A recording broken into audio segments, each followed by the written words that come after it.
Hello and namaste friends. Heartily and warm welcome on my YouTube channel Way to JRF. How are you all? Hope everyone is good. I hope you all are enjoying my videos and thank you all for being connected with me. So please keep learning and keep supporting. अगर आप channel पे नए हैं या अभी तक आपने channel subscribe नहीं किया है तो please subscribe the channel and press the bell icon for the latest notification. Today's topic is, आज का टॉपिक है nutrition and nutrients with practice question. Means ये प्रैक्टिस क्वेश्चन होंगे वीडियो के बिल्कुल लास्ट में, जो बेस्ड होंगे पूरी वीडियो पे। जो भी वीडियो में हम डिस्कस करने वाले हैं इस पूरी डिस्कशन पे बेस्ड होंगे क्वेश्चन। इसके लिए पूरी वीडियो ज़रूर देखें। And I am Akanksha Singh. I had completed my MSc from Banaras Hindu University, Varanasi, and I am pursuing my PhD from Vasantrao Naik Marathwada Agriculture University, Maharashtra. I had qualified both NET and SRF. Way to JRF. Let's crack it. This is the outline आज video में जो हम discuss करने वाले हैं।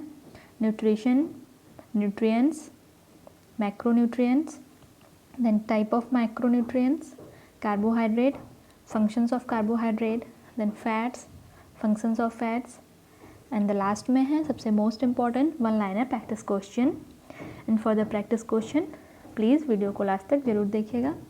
Start करते हैं। The nutrition. Nutrition is a scientific discipline with food as the major focus of interest. Means during food planning और मेनू प्लानिंग जो मेजर इंटरेस्ट और major focus is nutrition. Means it is means food providing good nutrition और proper nutrition. Means ये है कि जब भी food planning होती है, जब मेनू प्लानिंग करते हैं, तो जो सबसे बेसिक और इम्पॉर्टेंट चीज़ होती है वो होती है न्यूट्रिशन। फूड प्लानिंग करते टाइम सबसे ज़्यादा ध्यान ये रखना है कि फूड अच्छा न्यूट्रिशन, प्रॉपर न्यूट्रिशन, जो भी फूड प्लान कर रहे हैं उसमें प्रॉपर न्यूट्रिशन है या नहीं है। Then good nutrition is the basic component of health and is essential for growth and development. So basic point is this: good nutrition. The simple and basic thing is good nutrition. Nutrition is essential component for growth and development of body. Means जो भी food planning या मेनू planning की थी उसमें good nutrition होना चाहिए। और good nutrition जो है ये है basic component, basic and most important component, सबसे ज़्यादा बेसिक और सबसे ज़्यादा ज़रूरी चीज़ है, एसेंशियल है for growth and development of body. Then nutrition is the study of nutrients in food. Nutrition is the study of nutrients in food, how the body uses nutrients and relationship between diet, health and disease. Means nutrition is the study of nutrients, the nutrients which are present in food. Study of these nutrients is known as nutrition. And the relationship between these nutrients and body means how body absorb the nutrients, how utilize the nutrients, and the relationship between health, diet and disease. Means ये है कि जो nutrients food में present होते हैं, इन nutrient की study को कहते हैं nutrition। और इसका main और जो दूसरा principle है ये है कि body जो nutrients हैं, ये जो nutrients food में present हैं, बॉडी इन न्यूट्रिएंट्स को कैसे यूटिलाइज़ करती है, कैसे एब्जॉर्ब करती है, ये न्यूट्रिएंट्स डिजीज़ के अगेंस्ट कैसे बॉडी की इम्यूनिटी इम्प्रूव करते हैं, how they fight against disease, और इनका न्यूट्रिएंट्स का डाइट, हेल्थ एंड डिजीज़ के साथ रिलेशनशिप कैसा है, ये न्यूट्रिएंट्स बॉडी को कैसे सपोर्ट करते हैं। Then nutrition is defined as a study of certain component of food essential for growth and development. Means the components which are present in food, A study of this component is known as nutrition and they are essential for growth and development. फिर से वही है कि जो भी components food में present हैं, like carbohydrate, proteins, fats, anything, जो भी components, इन component के study को कहते हैं nutrition। और ये सभी component बहुत ज़्यादा essential होते हैं। These component essential होते हैं अच्छी growth और development के लिए। nutrition बहुत ज़्यादा important है, बहुत ज़्यादा ज़रूरी है। Then next is nutrients. Nutrients are those chemical substances present in food that are responsible for nourishing the body. In food, the chemical substances which are present in food are known as nutrients, and the main principle of nutrient is to nourish the body.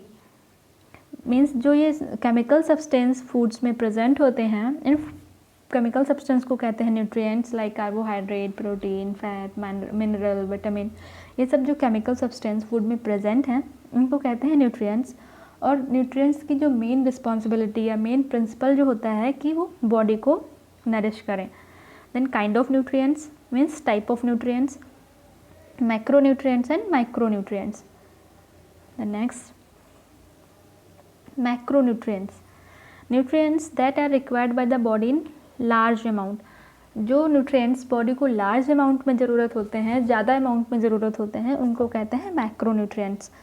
Macro means यहाँ पे उसको बोलने में macro means थोड़ा सा force लगता है, that means it's large amount. Provide structural material and energy to the body.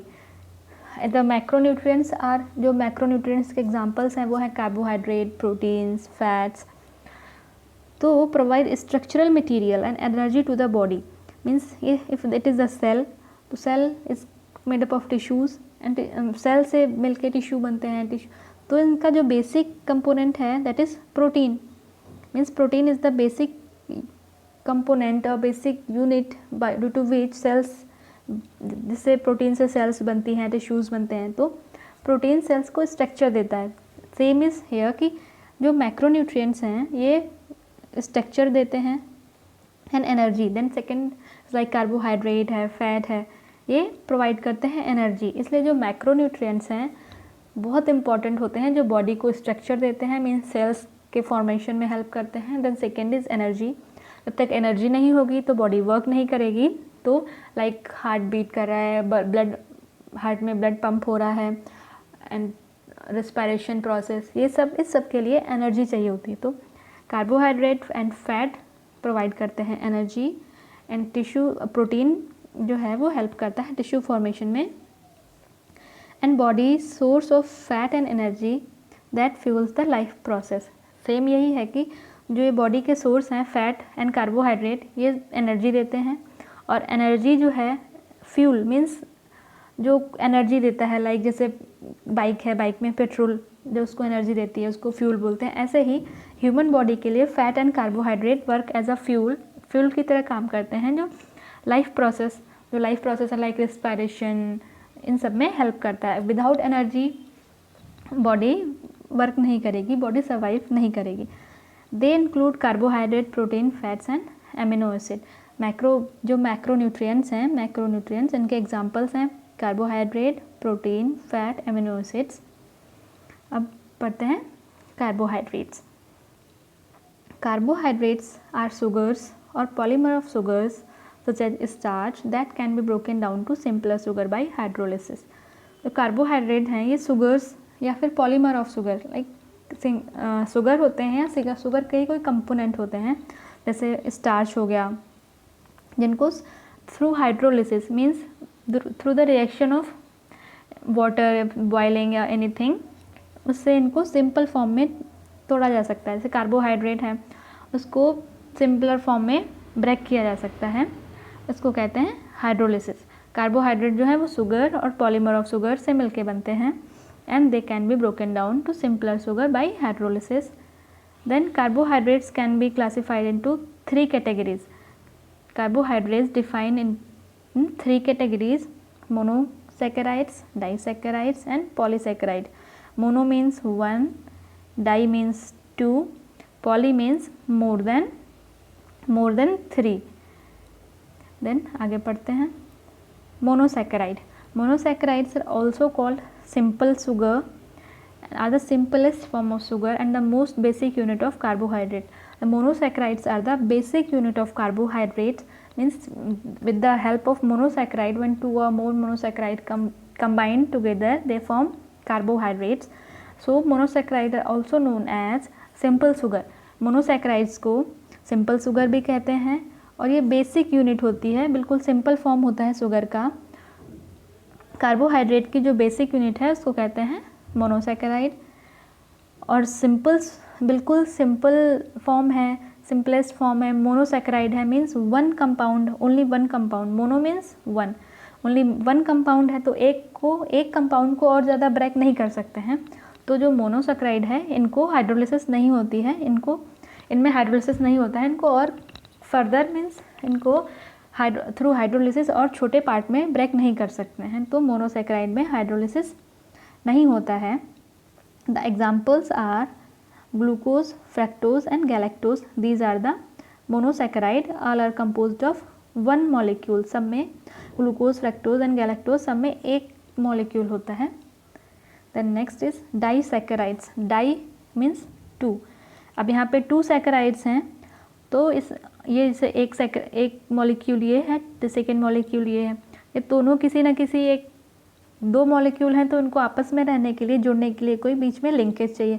तो इन दोनों के बीच में कोई ना कोई एक लिंकेज होगा। अब ये 2 हैं तो ये ब्रेक भी हो सकते हैं अलग अलग, तो इसमें हाइड्रोलिसिस प्रोसेस अप्लाई हो जाएगी। देखते हैं।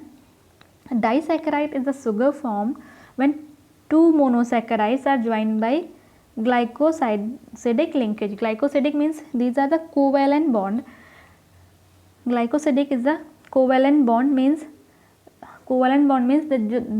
that joins carbon molecule with another group. क्योंकि ये carbohydrate is composed of carbohydrate, carbon, hydrogen and oxygen. Then carbon is joined with oxygen, hydrogen and alcohol, any group. तो these are the covalent bond जो carbon को other group से join करने में help करते हैं, इसको कहते हैं ग्लाइकोसिडिक लिंकेज बॉन्ड।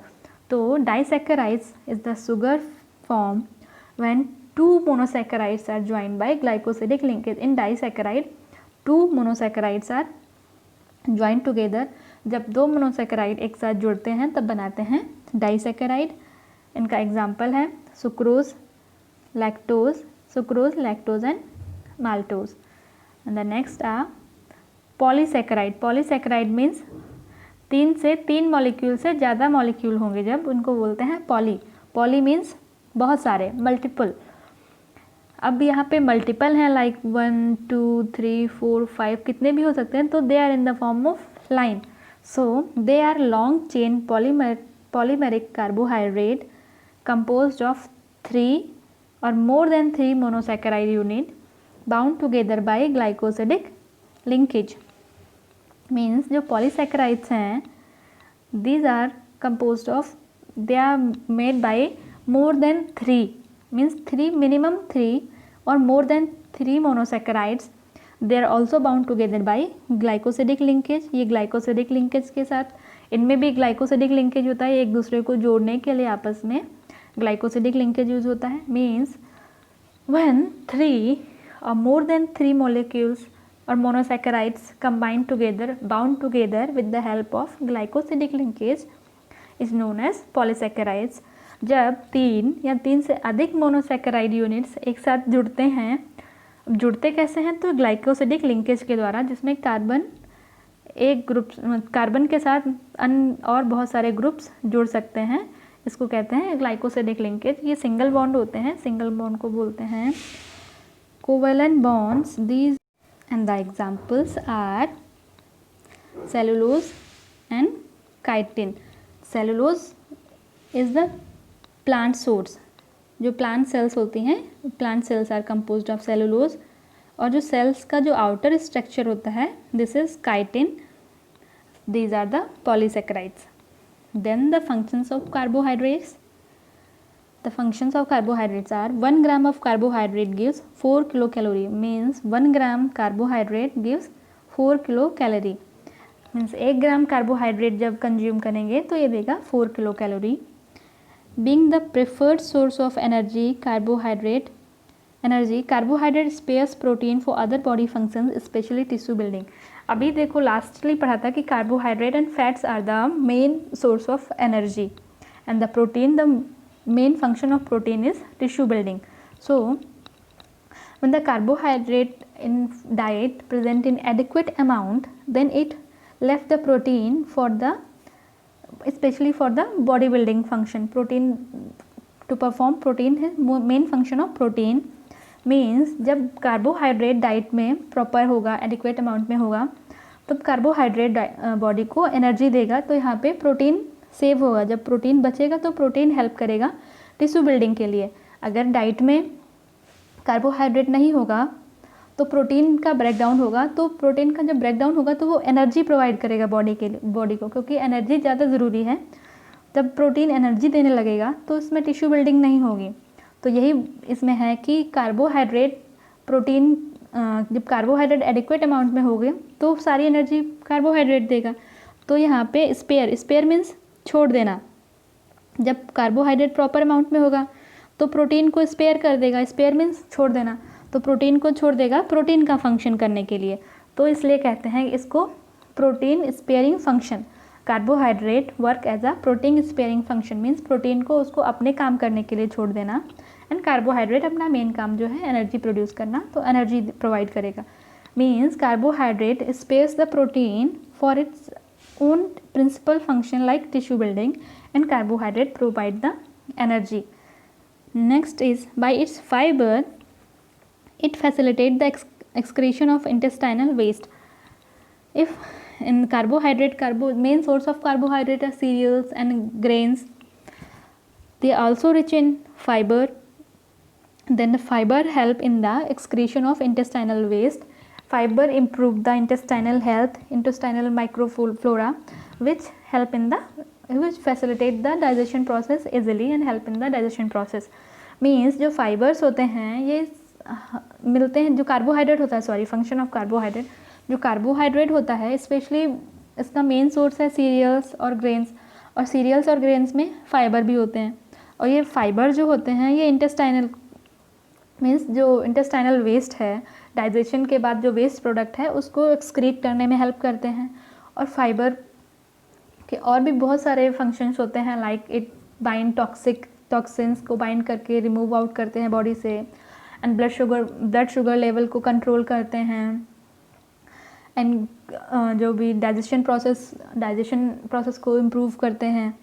सो अगर हम जब फाइबर्स पढ़ेंगे तो फाइबर के बारे में अच्छे से और पढ़ेंगे। देन आता है fats. Fat is an organic compound of carbon, hydrogen, oxygen. Fat जो है वो कार्बन, हाइड्रोजन और ऑक्सीजन से बनता है। Fat usually means esters of fatty acids and glycerol, also known as triglyceride. जो फैट जो है मेनली बनते हैं esters of fatty acids and glycerol, ये मिला के हो जाते हैं 3 यूनिट्स, इसलिए इनको बोलते हैं 3 units, triglycerides. Fats means usually composed of, जो बेसिक कंपोजिशन होती है फैट की, esters of fatty acids and glycerol, and also known as triglycerides. Fats are usually solid at room temperature and oils are liquid at room temperature.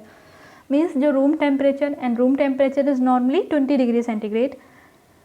The products which are solid at room temperature are known as fat, like butter, and the products which are liquid at room temperature are oils like mustard oil, olive oil. Means ऐसे products जो room temperature पे, जो room temperature like 20 degree centigrade पे जो solid रहते हैं, solid ठोस अवस्था में रहते हैं, उसको बोलते हैं फैट्स। उसका एग्जांपल है बटर। और जो रूम टेम्परेचर पे तरल अवस्था में या लिक्विड स्टेट में रहते हैं उसको बोलते हैं ऑयल्स। ऑयल का एग्जांपल है जैसे मस्टर्ड ऑयल है, ऑलिव ऑयल है। Fats are made up of units called fatty acids. The basic units of fat are fatty acid.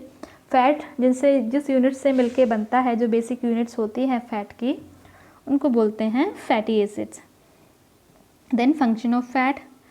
1 gram of fat gives 9 kilo calorie. अभी देखो पढ़ा था कि 1 gram of carbohydrate gives 4 kilo calorie and fat gives 9 kilo calorie. Means जो fat है सबसे ज़्यादा energy provide करता है। 1 gram of fat gives 9 kilo calorie. It also performs the protein sparing action. Means अगर fat is in proper amount, diet में proper amount में है तो प्रोटीन को स्पेयर कर देगा, मीन्स प्रोटीन को छोड़ देगा प्रोटीन को अपना फंक्शन करने के लिए। इसलिए fat and carbohydrates both are more and more important in diet for the protein sparing action, due to which protein perform इस basic function to build up the body, build up the tissue. Means जब fat and carbohydrate diet में proper amount में present होगा तो fat और carbohydrate से body energy लेगी, और जो बचेगा प्रोटीन, तो प्रोटीन से होगा tissue buildup. It helps in the absorption of fat soluble vitamins. जो फैट सॉल्युबल विटामिन्स होते हैं तो ये फैट में सॉल्युबल होंगे, तो फैट सॉल्युबल विटामिन्स का प्रॉपर मेटाबॉलिज्म एंड एब्जॉर्प्शन के लिए fat is more important. It also helps to maintain body temperature. Fat body temperature maintain करने में हेल्प करता है। It act as a question to vital organs, like जो vital organs है heart, kidney, lungs, इन सब organs के ऊपर एक कवरिंग होती है। This covering is made up of fat, क्योंकि ये कवरिंग जो है ऑर्गन्स को, जो बाहर से कोई शॉक, कभी कुछ एक्सीडेंट हो गया या गिर गए तो जो बॉडी में शॉक लगता है, एकदम से जर्क्स लगते हैं, तो उन जर्क और शॉक से जो शॉक लगते हैं उनसे प्रिवेंट करने के लिए हमारे ऑर्गन्स के ऊपर, जो वाइटल ऑर्गन्स हैं उनके ऊपर फैट की एक लेयर होती है। ये लेयर ऑर्गन को आउटर डैमेज से, बाहर से कुछ डैमेज या बाहर से कुछ प्रॉब्लम है उनसे प्रिवेंट करते हैं, उससे बचाते हैं। Next one liner practice question, तो देखते हैं questions. What is essential for proper growth and overall development of body. Body की प्रॉपर ग्रोथ, अच्छे से ग्रोथ और डेवलपमेंट के लिए सबसे ज़्यादा क्या ज़रूरी है?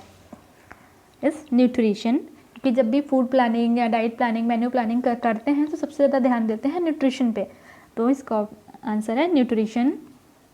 Chemical substance present in food that are responsible for nourishing the body is known as. जो केमिकल सब्सटेंस प्रेजेंट होते हैं फूड में, जो बॉडी को नरिश करते हैं, उनको कहते हैं nutrients, and the study of nutrients is also known as nutrition. Nutrients that are required by the body in large amount are known as macronutrients. Carbohydrates are made up of sugars. जो carbohydrate हैं वो sugar से बनते हैं, इसके जो basic unit है वो है sugar. How much energy that 1 gram of carbohydrate gives. 1 gram carbohydrate 4 kilo calorie energy देता है। The fats are made up of units called as. जो फैट की जो बेसिक यूनिट्स हैं उनको कहते हैं fatty acids. How much energy does 1 gram fat gives. 1 gram fat कितना एनर्जी देता है? Is 9 kilo calorie. And 1 gram alcohol देता है 7 kilo calorie. Okay, and these are the answers. Thank you. This is my Facebook page way to JRF with Akanksha Singh. आप यहाँ पे मुझे contact कर सकते हैं। And way to JRF is my YouTube channel. आप अगर अभी तक आपने चैनल सब्सक्राइब नहीं किया है तो please subscribe the channel and share with. अगर वीडियो आपको पसंद आती है तो लाइक करें एंड अपने फ्रेंड्स के साथ ज़्यादा से ज़्यादा शेयर करें। एंड हाँ, नेक्स्ट टॉपिक में आपको क्या पढ़ना है, आप कौन सा टॉपिक चाहते हो तो आप कमेंट बॉक्स में बता सकते हैं। अभी वीडियो से रिलेटेड अभी कोई भी क्वेरी हो या आपका कोई भी क्वेश्चन हो, please ask in comment section. Thank you. मिलते हैं नेक्स्ट वीडियो में, तब तक के लिए बाय बाय।